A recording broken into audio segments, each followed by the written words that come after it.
ঢাকার আহ্বানে শেখ হাসিনাকে ফেরত পাঠানো হবে কিনা খতিয়ে দেখছে ভারত। একসময় নয়াদিল্লির মনোভাব ছিল বাংলাদেশে শেখ হাসিনা ও আওয়ামী লীগ ছাড়া কোনো নির্বাচন মানবে না তারা। সেই ভারতের এখন চেহারা পাল্টে গেছে। বাঘের মতো গর্জন করা দিল্লি আজ বিড়ালের মতো মিউ মিউ করছে।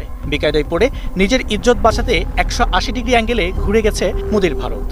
বাংলাদেশের সাবেক প্রধানমন্ত্রী শেখ হাসিনাকে কি বাংলাদেশ ফেরত পাঠাবে ভারত সরকার? শেখ হাসিনাকে ফেরত দেয়া নিয়ে ভারতের পররাষ্ট্র সচিব বিক্রম মিশ্রের এক মন্তব্য নিয়ে বাংলাদেশে চলছে নানান জল্পনা আর আলোচনা। দর্শক, অবশেষে ভারতে পলাতক শেখ হাসিনা কঠিনভাবে ফেঁসে গিয়েছে। শেখ হাসিনাকে বাংলাদেশে ফেরত দেওয়া নিয়ে এবার মুখ খুলেছে ভারত। তাহলে কি শেখ হাসিনা বাংলাদেশে আসছেন? তাকে ভারত এখন আর চাইছে না? হঠাৎ করে কেন পল্টি নিয়েছে ভারত? এই ভিডিওতে সকল তথ্য ফাঁস করা হয়েছে। অবশ্যই ধৈর্য সহকারে ভিডিওটি শেষ পর্যন্ত দেখবেন। চ্যানেলে নতুন হলে সাবস্ক্রাইব করে রাখবেন। ভিডিওতে একটি লাইক দিয়ে পুরো ভিডিওটি দেখতে থাকুন। একসময় নয়াদিল্লির মনোভাব ছিল বাংলাদেশে শেখ হাসিনা ও আওয়ামী লীগ ছাড়া কোনো নির্বাচন মানবে না তারা। সেই ভারতের এখন চেহারা পাল্টে গেছে। বাঘের মতো গর্জন করা দিল্লি আজ বিড়ালের মতো মিউ মিউ করছে। বেকায়দায় পড়ে নিজের ইজ্জত বাঁচাতে 180 ডিগ্রি অ্যাঙ্গেলে ঘুরে গেছে মোদির ভারত। দক্ষিণ এশিয়ার রাজনীতিতে বহুদিন ধরেই দিল্লি ছিল প্রভাবের কেন্দ্রে। এখন যেন নিজের ছায়াকেও ভয় পাচ্ছে দেশটি। একের পর এক দেশ তাদের প্রভাবের বলয় থেকে বের হয়ে যাচ্ছে। মালদ্বীপ বলছে না, শ্রীলঙ্কা দিয়েছে দূরত্ব, নেপাল হেঁটেছে চীনের পথে। চীন, যুক্তরাষ্ট্র, এমনকি ইউরোপেও ভারতের কূটনীতি এখন শীতল কুয়াশার চাদরে ঢাকা।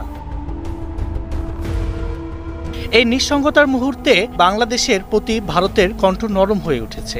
সোমবার দিল্লির সাউথ ব্লকে বাংলাদেশের কূটনৈতিক সাংবাদিকদের সাথে মতবিনিময়ে ভারতের পররাষ্ট্র সচিব বিক্রম মিশ্র বলেন, বাংলাদেশে যেই সরকার গঠিত হোক আমরা তাদের সঙ্গেই কাজ করব। আর তাতেই ব্যঙ্গাত্মক হাসির রোল কূটনৈতিক বিশ্লেষকদের মুখে। যে দেশে একসময় শেখ হাসিনার পতন রুখতে ও তাকে ঢাকার ক্ষমতায় বসাতে সর্বশক্তি লাগিয়েছিল, আজ সেই দেশই শেখ হাসিনার নাম উচ্চারণে কৌশলী বেছে নিচ্ছে।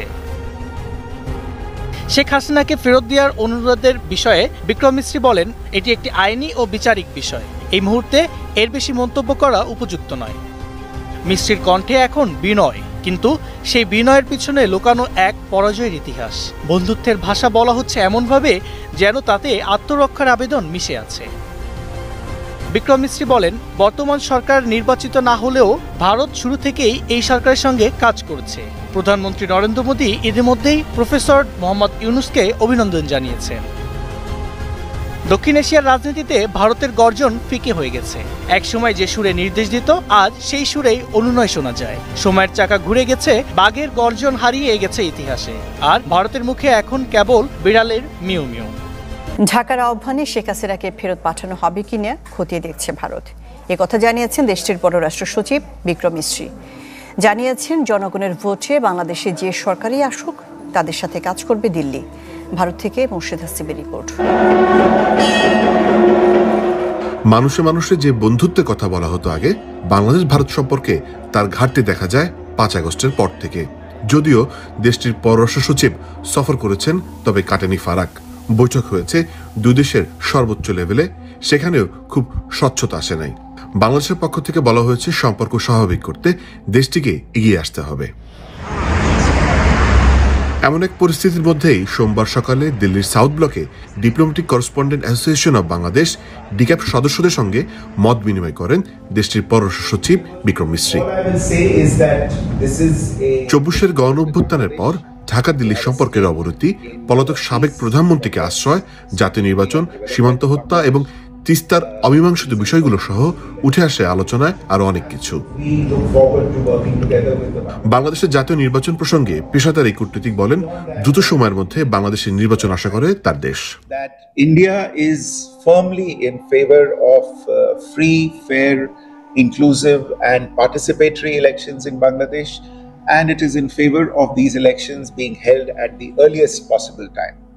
We are encouraged by the fact that Bangladesh authorities themselves have spoken about a time frame for these elections, and we would look forward to these elections taking place. As I said, we hope that they are held without any delay. নির্বাচনে আওয়ামী লীগের অংশ নেওয়ার প্রসঙ্গে এক প্রশ্নের জবাবে মিশ্রি বলেন, এটি বাংলাদেশের অভ্যন্তরীণ বিষয় এবং এদেশের জনগণই সে প্রক্রিয়া নির্ধারণ করবে। any government that emerges as a result of these elections. It will be a government, obviously, that will be elected with a popular mandate, and we will work with whichever government that the people of Bangladesh choose to represent them.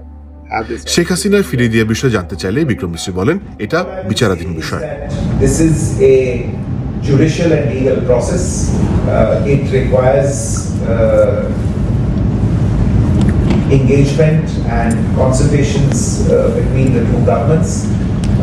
We are examining this issue, and we look forward to working together with the Bangladesh authorities. Push in সীমান্ত হত্যা এবং বাণিজ্য সহ ভিসার সেবার স্বাভাবিককরণ বিষয়ে কথা বলেন তিনি। We have in the past had very close discussions with the authorities in Bangladesh. I'm sure we will continue to have those discussions with them, and I'm sure that there will be a recognition of the value of regional stability and regional security for everybody in the region. So Bangladesh itself will also appreciate the value of regional security and regional stability in this region that both of us share. পাকিস্তানের সঙ্গে বাংলাদেশের নতুন সম্পর্ক ও যোগাযোগ নিয়ে এক প্রশ্নের জবাবে বিক্রম মিশ্রি বলেন, তৃতীয় কোনো দেশের সঙ্গে বাংলাদেশের সম্পর্ক নিয়ে ভারত মন্তব্য করতে চায় না। তবে কোনো সম্পর্ক এগিয়ে নেওয়ার ক্ষেত্রে এই অঞ্চলের শান্তি ও নিরাপত্তা বিষয়টি অবশ্যই মাথায় রাখবে বাংলাদেশ, এমনটা প্রত্যাশা করে ভারত। 5 আগস্ট পরবর্তী সময়ে ঢাকা ও দিল্লির সম্পর্কে যে টানাপোড়েন হয়েছিল তা হয়তোবা দূর হতে পারে আসছে নির্বাচনে যে সরকার গঠন হবে তার সাথে সম্পর্ক উন্নয়নের মাধ্যমে। কিন্তু দিল্লিতে যাকে আশ্রয় দেওয়া হয়েছে সেটি কি হবে সে বিষয়ে কোনো স্পষ্ট বার্তা পাওয়া গেল না। তবে সম্পর্ক উন্নয়নে ইতিবাচক ভারত। দর্শক, শেখ হাসিনাকে বারবার বাংলাদেশ ফেরত চাইছিল, কিন্তু ভারত তা না করে দিয়েছিল। এখন ভারত কিছুটা নরম হয়েছে। এখন যদি নির্বাচিত সরকার আসে তাহলে কিন্তু শেখ হাসিনাকে বাংলাদেশে ফেরত দিতে পারে ভারত, কেননা নির্বাচিত সরকারের সাথে তারা চুক্তি করবে। সেই চুক্তি পত্রে কিন্তু স্বাক্ষর থাকবে শেখ হাসিনাকে বাংলাদেশে ফেরত দেওয়া নিয়ে। দর্শক, এই জন্য কিন্তু বলা যাচ্ছে শেখ হাসিনার জন্য অতি শীঘ্রই ভয়াবহ দুঃসংবাদ আসছে। আগামী ফেব্রুয়ারিতে নির্বাচন, সেই ফেব্রুয়ারিতে নির্বাচন হওয়ার পরেই কিন্তু রীতিমতো তুলকালাম কাণ্ড ঘটবে।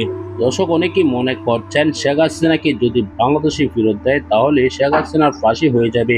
দর্শক, আপনি কি চান যদি বাংলাদেশে শেখ হাসিনা আসে তাকে যদি ভারত ফেরত দেয় তাহলে কি তাকে ফাঁসি দেওয়া উচিত নাকি তাকে যাবজ্জীবন কারাদণ্ড দেওয়া উচিত? এই বিষয়ে আপনার কি মতামত কমেন্টে জানাবেন। পরবর্তী ভিডিও পেতে চ্যানেলটিকে সাবস্ক্রাইব করতে ভুলবেন না। দেখা হবে পরবর্তী কোনো গুরুত্বপূর্ণ ভিডিওতে। ভালো থাকুন, সুস্থ থাকুন। আসসালামু আলাইকুম।